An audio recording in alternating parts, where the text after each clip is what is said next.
ko'y tatawaging bahay dalanginan ng lahat ng bansa. Ipinangako pa ng Panginoon sa mga Israelitang ibinalik niya mula sa pagkatapon na marami pa siyang isasama sa kanila para mapabilang sa kaniyang bayan.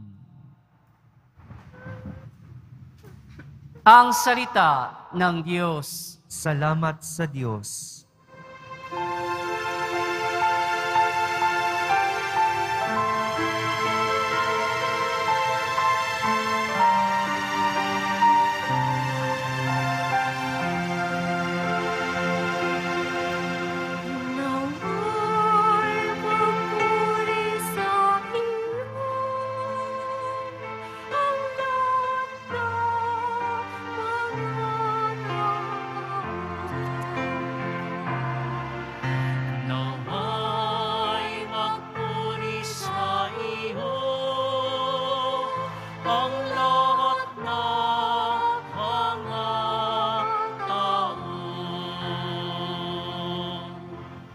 O Diyos, pagpalain kami't kahabagan, kami, Panginooy, iyong kaawaan, upang sa daigdig mabatid ng lahat ang iyong kalooban at ang pagliligtas.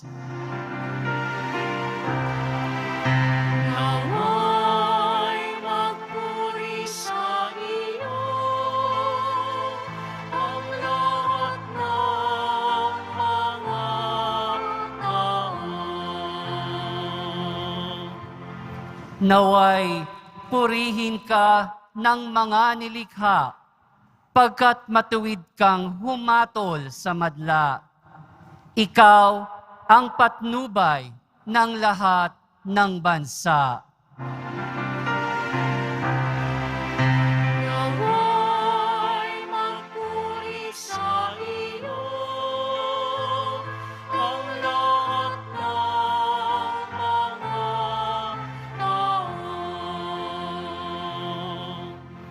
Nag-aning mabuti ang mga lupain. Pinagpala kami ng poon, Diyos namin. Ang lahat sa amin, iyong pinagpala. Naway igalang ka ng lahat ng bansa.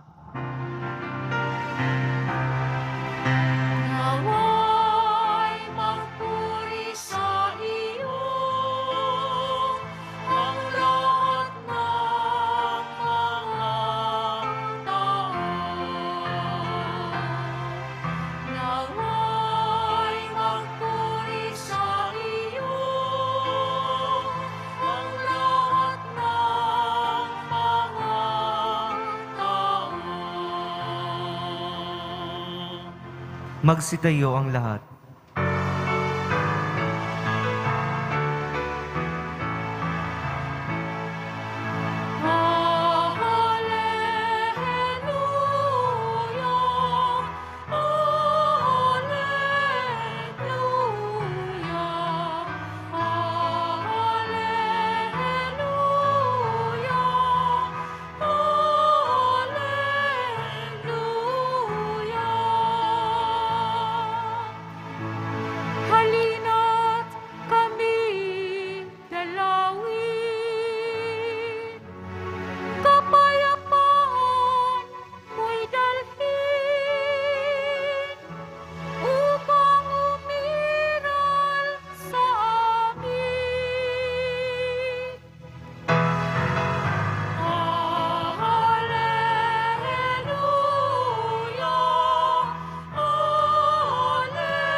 Sumainyo ang Panginoon. At sumaiyo rin. Ang mabuting balita ng Panginoon ayon kay San Juan. Papuri sa iyo, Panginoon.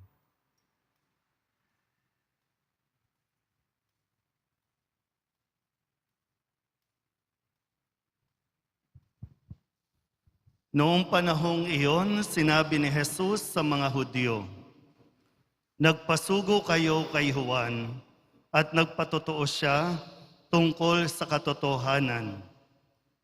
Hindi sa kailangan ko ang patotoo ng tao. Sinasabi ko lamang ito para maligtas kayo. Si Juan ay parang maningas na ilaw na nagliliwanag noon, at kayo'y sandaling nasiyahan sa kanyang liwanag. Ngunit may patotoo tungkol sa akin na higit sa patotoo ni Juan. Ang mga gawang ipinagagawa sa akin ng Ama at siya ko namang ginaganap. Iyan ang nagpapatotoo na ako'y sinugo niya." Ang mabuting balita ng Panginoon. Pinupuri ka namin, Panginoong Heso Kristo. Magsiupo ang lahat.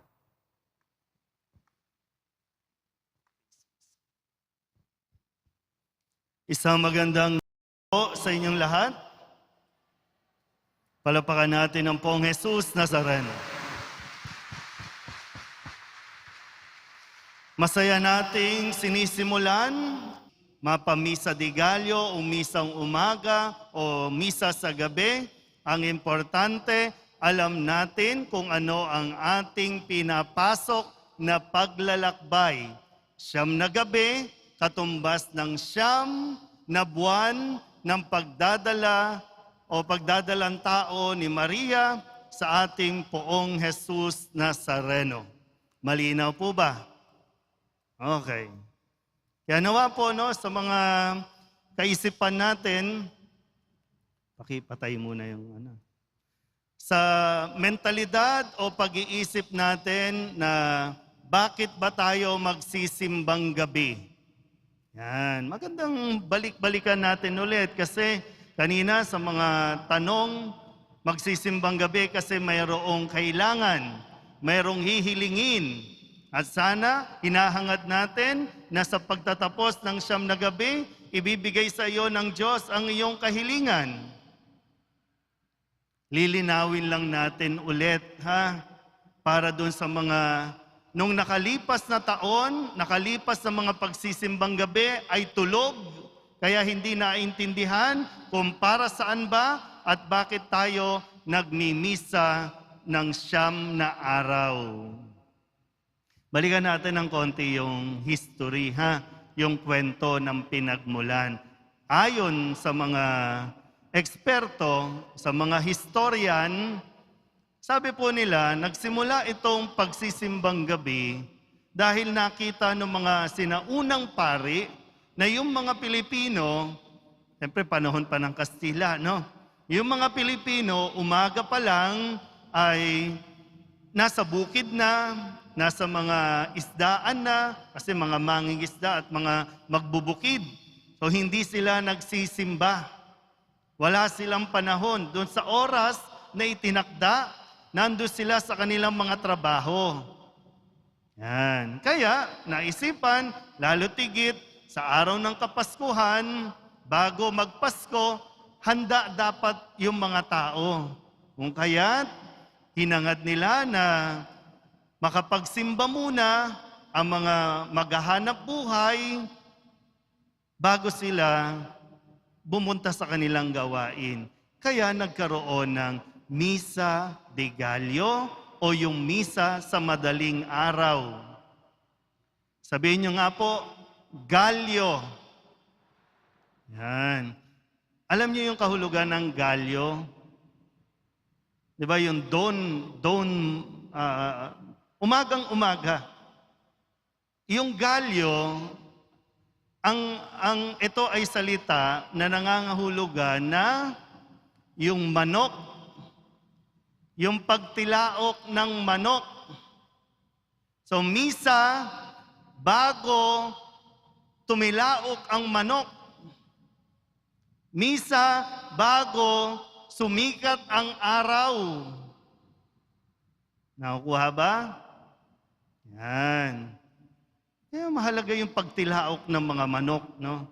Hindi para sa mga sabungero no? Kundi para panggising, pagpapaalala, oy, gising na, magmimisa na tayo. Hindi kayo mag-aalaga ng manok para lang pangsabong. Mag-aalaga kayo ng manok para paalalahanan kayong gumising na, magmumudmud na ng biyaya ang Diyos, tutulog-tulog ka pa. O, tingnan niyo yung katabi ninyo, ha? Baka first day pa lang, tulog na, ha?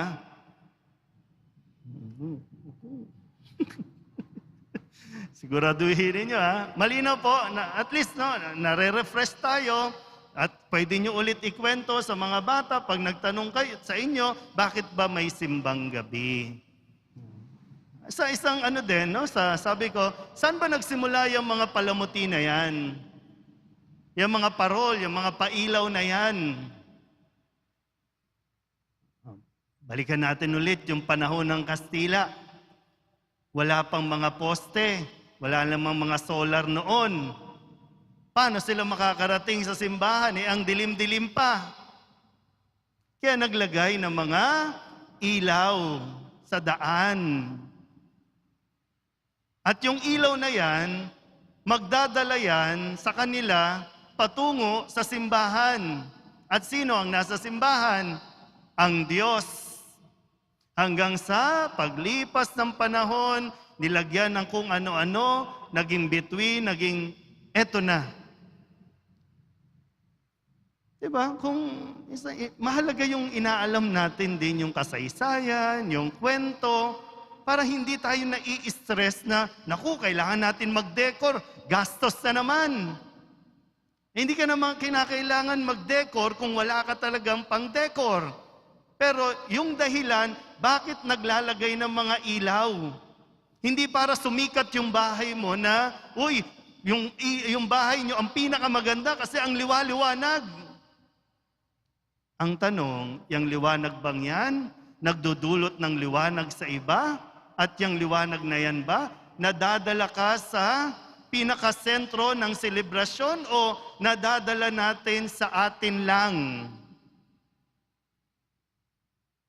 Kaya po, sana maintindihan natin na sa loob ng 9 na araw na ito, 4 na linggo, nakakatatlong linggo na tayo na paghahanda. Etong 9 na gabing ito, hindi na ito tungkol sa atin. Hindi na ito tungkol sa kung anong kailangan mo. Tungkol na ito sa kung ano ang gagawin ng Diyos sa tulong ni Maria para sa atin, para sa iyo. Diba, ang gandang i-picture out, no, na may gagawin ng Diyos para sa atin. Kasi lagi na lang, no, baka taon-taon, lagi na lang nakafocus sa atin. Ano yung kailangan natin? Ano yung gagawin natin ngayong Pasko? Ano yung ihahanda natin? Nawawala naman doon sa Kanya. Bagong damit, bagong pagkain.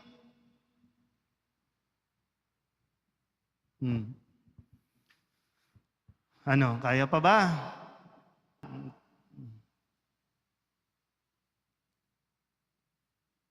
Hindi ito by attendance lang, no, na perfect mo nung nakalipas na taon, kahit na may COVID, kahit online, na perfect mo. Kundi yung tungkol sa gagawin ng Diyos sa atin. Pero sa unang araw na ito, maganda po na pagnilayan natin yung mensahe ng Ebanghelyo sa atin. Naikwento ko po yung mga dahilan, no, kung bakit may ilaw, bakit may parol. Naikwento ko sa inyo yan. Lahat tayo dapat hinahamon magpatotoo sa naranasan nating na ginawa rin ng Diyos sa buhay natin. Magpatotoo kung paanong ibinibida ni ni Jesus si San Juan Bautista na nagpatotoo sa kanya. At pag nagpapatotoo, ibig sabihin, totoo ang sinasabi. Kaya sa panahong ito ng 9 na gabi, bawal ang mga marites. Ha? May marites ba dito? Kasi si marites, hindi katotohanan ang ipinapahayag.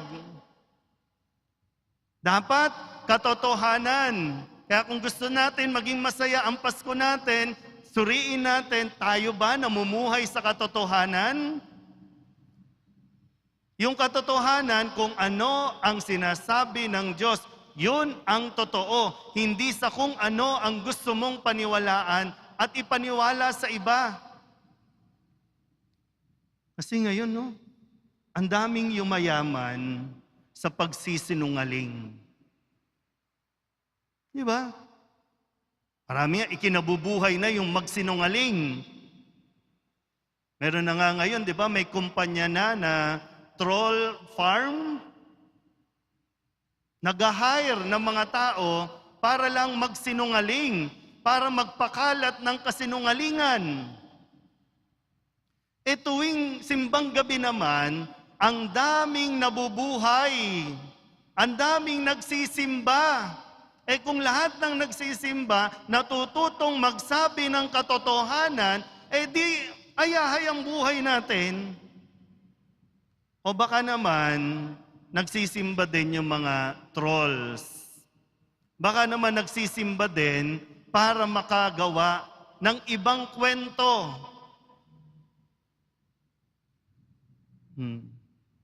Sabihin nyo nga sa katabi ninyo, huwag ka nang magsisinungaling ha. Minsan, kailangan na, tayo din mismo dapat mabuhay tayo sa katotohanan. Yung totoo. Huwag ka nang aarte-arte pa. Dapat may pagtanggap din tayo. Kapag sinasabihan ka ng totoo, tanggapin mo. Pag sinabihan kang mataba, tanggapin mo. Mataba ka talaga di ba? Didinay ka pa, sasama ba loob mo talaga namang mataba ka. Oo. Diba? Yung katotohanan, kung ito lang yung panghanda mo sa Pasko, di yan lang, huwag ka nang magpanggap. Mangungutang ka pa para lang may maipakita ka sa Instagram mo o kaya sa Facebook mo na ang dami-dami. Diba? Oh, wala mo nang kakain, picture muna.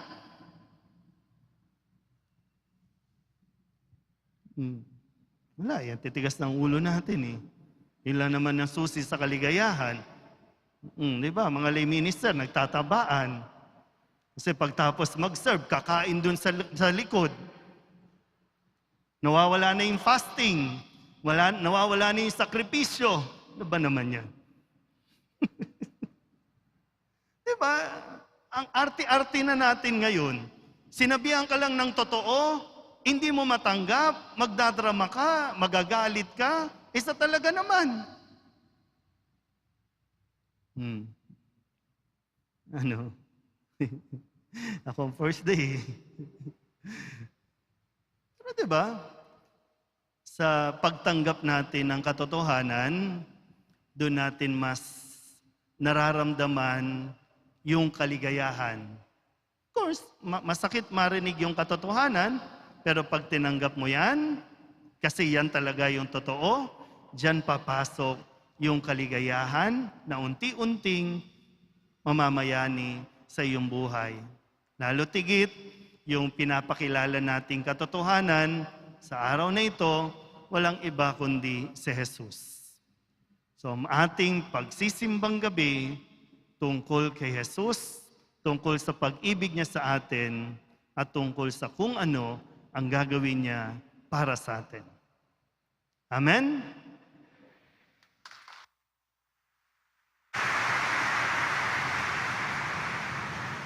Magsitayo ang lahat. Minamahal ko mga kapatid, masalamin nawa namin sa aming buhay ang liwanag ni Jesus upang magsilbi rin kaming maningning na ilawan para sa mundo bilang makabagong Juan Bautista ng aming panahon. Buong puso kaming dumadalangin, Panginoon, liwanagan mo kami. Panginoon, liwanagan mo kami. Manatili nawang tapat si Francisco na aming Santo Papa, mga obispo, mga pare at relihiyoso, sa sinumpaan nilang tungkuling kilalanin, isabuhay, at ibahagi ang liwanag ni Jesucristo sa sanlibutan. Manalangin tayo. Panginoon, liwanagan mo kami. Mapuspos nawa ng liwanag ng Kapaskuhan ang mga namumuno sa aming bayan upang matugunan at maisagawa nila ang mga proyektong pangkapayapaan at kapakanan ng bawat mamamayan. Manalangin tayo. Panginoon, liwanagan mo kami. Pasalamatan at papurihan ka nawa namin, Ama, sa pamamagitan ng 9 na araw ng Misa de Gallo bilang tanda ng aming pananampalataya at pag-ibig sa mahal na Birheng Maria sa kabila ng nararanasan naming pandemya. Manalangin tayo. Panginoon, liwanagan mo kami. Tulungan mo kaming masalamin ang buhay ni Inang Maria, lalong-lalo na ang kanyang katapatan sa iyo. Manalangin tayo. Panginoon, liwanagan mo kami. Yakapin mo, Ama, sa iyong kaluwalhatian, ang aming mga namayapang mahal sa buhay, lalo't higit silang lumisan sa panahon ng pandemya. Manalangin tayo. Panginoon, liwanagan mo kami. Idalog din natin sa Panginoon ang ating mga personal na kahilingan at mga panalangin para sa ating mga pamilya. Ganon din ang lahat ng mga misang pasasalamat, special na intensyon at mga kaluluwa na inihiling na ipagdasal sa misang ito.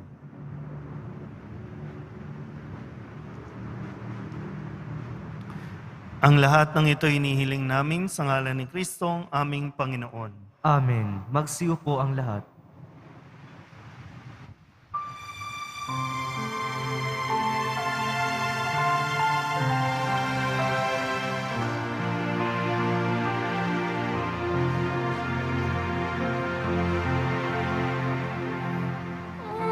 Alay namin sa iyong pagdating, kabutihan, pag-asa't mga pusong tapat.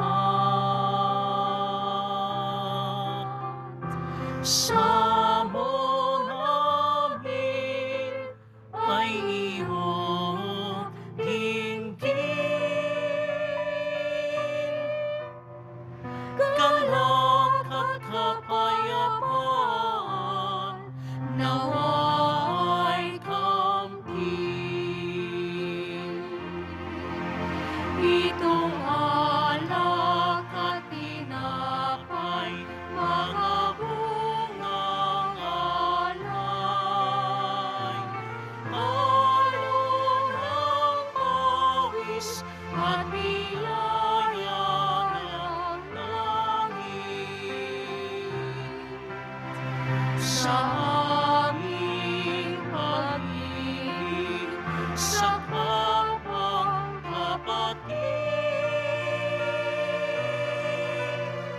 bunga ng buhay na iyong bigay.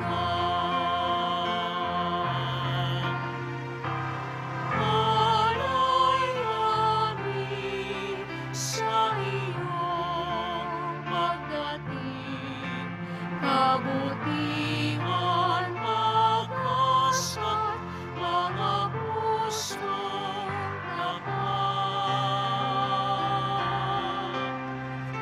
Sa mo namin ay iyong dinggin, galak at kapayapaan nawa'y kamtin.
Magsitayo ang lahat.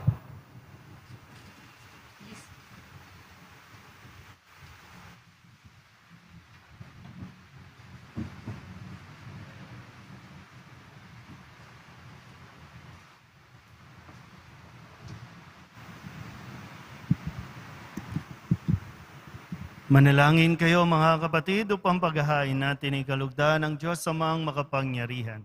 Tanggapin nawa ng Panginoon itong paghahain sa iyong mga kamay, sa kapurihan niya at karangalan, sa ating kapakinabangan at sa buong sambayanan niyang banal. Ama naming lumikha, ang mga alay naming nakahain sa iyong dambana ay pabanalin nawa ng paglukob ng banal na Espiritu na pumuspos sa sinapupunan ng mahal na Birheng Maria upang magdalang tao at magsilang sa iyong anak na siyang namamagitan kasama ng Espiritu Santo magpasawalang hanggan. Amen. Sumainyo ang Panginoon. At sumaiyo rin. Itaas sa Diyos ang inyong puso at diwa. Itinaas na namin sa Panginoon. Pasalamatan natin ang Panginoong ating Diyos. Marapat na siya ay pasalamatan. Ama naming makapangyarihan, tunay ngang marapat na ikaw ay aming pasalamatan sa pamamagitan ni Jesucristo na aming Panginoon. Ang pagsusugo mo sa Kanya ay ipinahayag ng lahat ng mga propeta. Ang pagsilang niya ay pinananabikan ng mahal na Birheng Kanyang inang tunay sa kapangyarihan ng Espiritong Banal. Ang pagdating niya ay inilahad ni San Juan Bautista sa kanyang pagbibinyag. Ngayong pinaghahandaan namin ang maligayang araw ng kanyang pagsilang, kami nananabik at nananalangin lubos na makaharap sa kanyang kadakilaan. Kaya kaysa ng mga anghel na nagsisiawit ng papuri sa iyo nang walang humpay sa kalangitan, kami nagbubunyi sa iyong kadakilaan. Santo, Santo, Santo, Panginoong Diyos sa mga hukbo, napupuno ang langit at lupa ng kadakilaan mo. O sana sa kaitaasan, pinagpala ang naparirito sa ngalan ng Panginoon. O sana sa kaitaasan, magsiluhod ang lahat. Ama naming banal, ikaw ang bukal ng tanang kabanalan. Kaya't sa pamamagitan ng iyong Espiritu, gawin mong banal ang kaloob na ito upang para sa aming maging katawan at dugo ng aming Panginoong Hesukristo.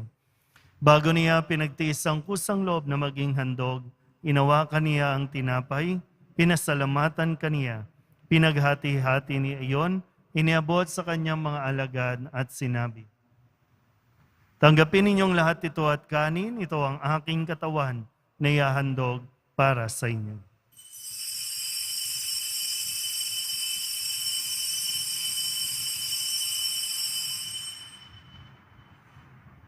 Gayun din naman nang matapos ang hapunan, hinawakan niya ang kalis, muli kaniyang pinasalamatan.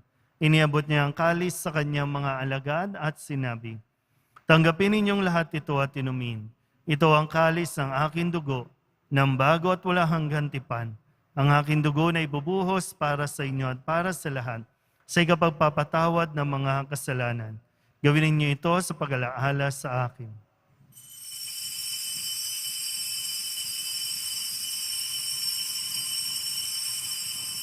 Magsitayo ang lahat. Ipagbunyi natin ang misteryo ng pananampalataya. Si Kristo'y namatay, si Kristo'y nabuhay, si Kristo'y babalik sa wakas ng panahon.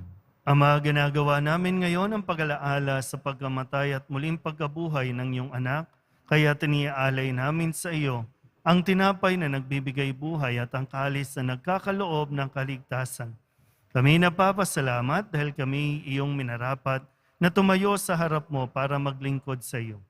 Isinasama namin kami magsasalo-salo sa katawan at dugo ni Kristo ay mabuklod sa pagkakaisa sa pamamagitan ng Espiritu Santo. Ama, lingapin mo ang iyong simbahang laganap sa buong daigdig. Puspusin mo kami sa pag-ibig, kaysa ni Francisco na aming Papa, ni Jose na aming Obispo at ng Tanang Kaparian. Alalahanin mo rin ang mga kapatid naming nahimlay na may pag-asang sila'y muling mabubuhay, gayon din ang lahat ng mga pumanaw. Kaawan mo sila at patuloyin sa iyong kaliwanagan. Kaawan mo at pagindapating kaming lahat na makasalo sa iyong buhay na walang wakas. Kaysa na mahal na Birheng Maria, na ina ng Diyos, ng kabiyak ng puso niyang si San Jose, kaysa ng mga apostol, ni San Juan Bautista, at ng lahat ng mga banal na namuhay dito sa daigdig ng kalugod-lugod sa iyo. May pagdiwang nawa namin ang pagpupuri sa kararangal mo sa pamamagitan ng iyong anak na aming Panginoong Hesukristo. Sa pamamagitan ni Kristo, kasama niya at sa Kanya, ang lahat ng parangal at papuri ay sa iyo, Diyos Ama, makapangyarihan, kasama ng Espiritu Santo, magpasawalang hanggan.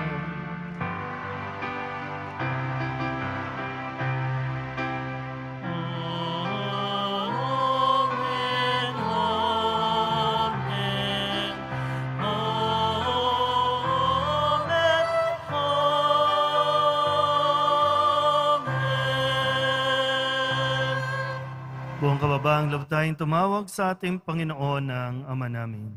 Ama namin, Sumasalangit ka, sambahin ang ngalan mo, mapas sa amin ang kaharian mo, sundin ang loob mo dito sa lupa para ng sa langit.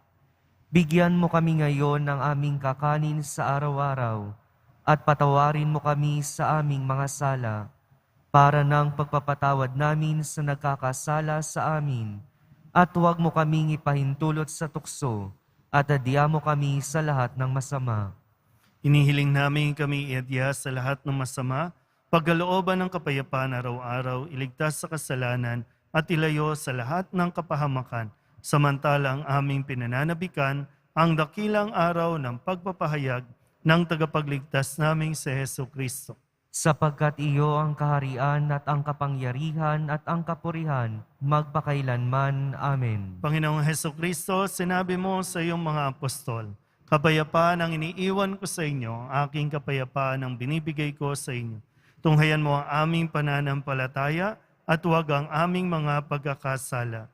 Pagkalooban mo kami na kapayapaan at pagkakaisa ayon sa iyong kalooban, kasama ng Espiritu Santo, magpasawalang hanggan. Amen. Ang kapayapaan ng Panginoon ay laging sumainyo. At sumaiyo rin. Magbigayan po tayo ng kapayapaan sa isa't isa. Kordero ng Diyos na nag-aalis sa mga kasalanan ng sanlibutan, maawa ka sa amin. Kordero ng Diyos na nag-aalis sa mga kasalanan ng sanlibutan, maawa ka sa amin. Kordero ng Diyos na nag-aalis sa mga kasalanan ng sanlibutan, ipagkaloob mo sa amin ang kapayapaan, magsiluhod ang lahat.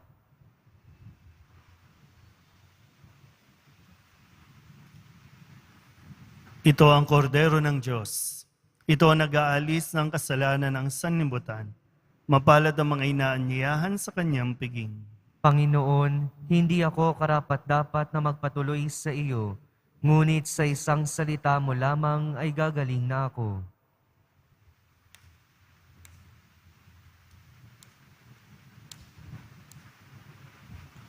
Katawan ni Kristo, Amen.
darating na ang Pasko.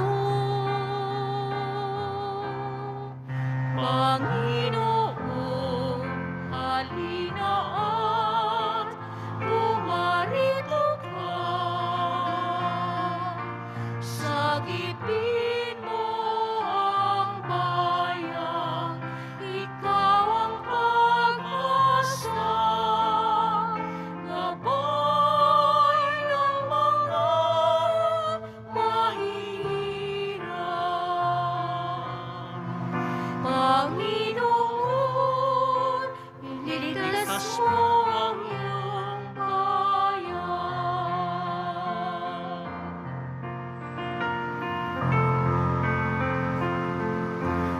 Di ba't kay saya dapat ng Pasko? Kung bawat pamilya ay buo, kaya't idalangin natin ang bawat tahanan bago sumapit ang Pasko. Panginoon, halina at pumarito ka. Sagipin mo ang bayan, ikaw ang pag-asa. Gabay ng mga mahihirap. Panginoon, iligtas mo ang iyong bayan. Panginoon, halina at pumarito ka. Sagipin mo ang bayan, ikaw ang pag-asa. Gabay ng mga mahihirap. Panginoon, iligtas mo ang iyong bayan.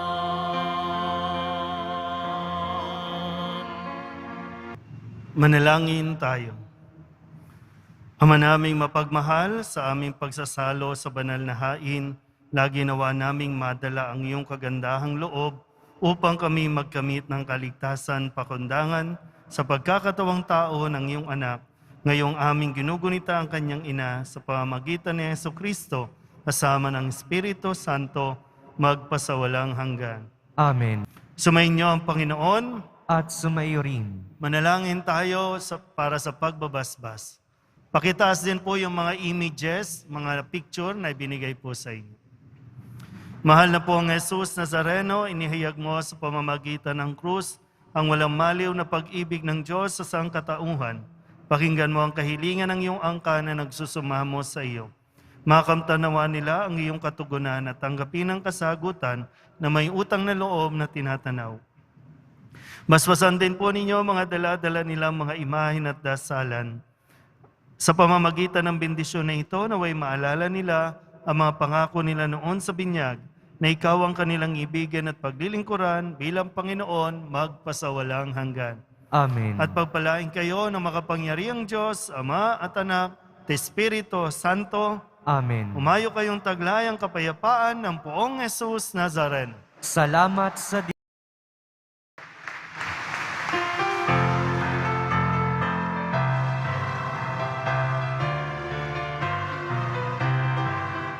Kay lamig na ng simoy ng hangin, tayo na at magsimbang gabi. Siyam na araw na ating tutupin, gigising at mananalangin. Tuwing sasapit ang Pasko, ang Pilipino ay nagdiriwang, sapagkat si Kristo'y darating upang lahat ay tubusin. laging manalangin, sa labas ng simbahay kakain. Mainit na kape at kakanin, masarap na pampagising. Tuwing sasapit ang Pasko, ang Pilipino ay nagdiriwang, sapagkat si Kristo'y darating upang lahat ay tubusin. Tuwing sasapit ang Pasko, ang Pilipino ay nagdiriwang, sapagkat si Kristo'y darating upang lahat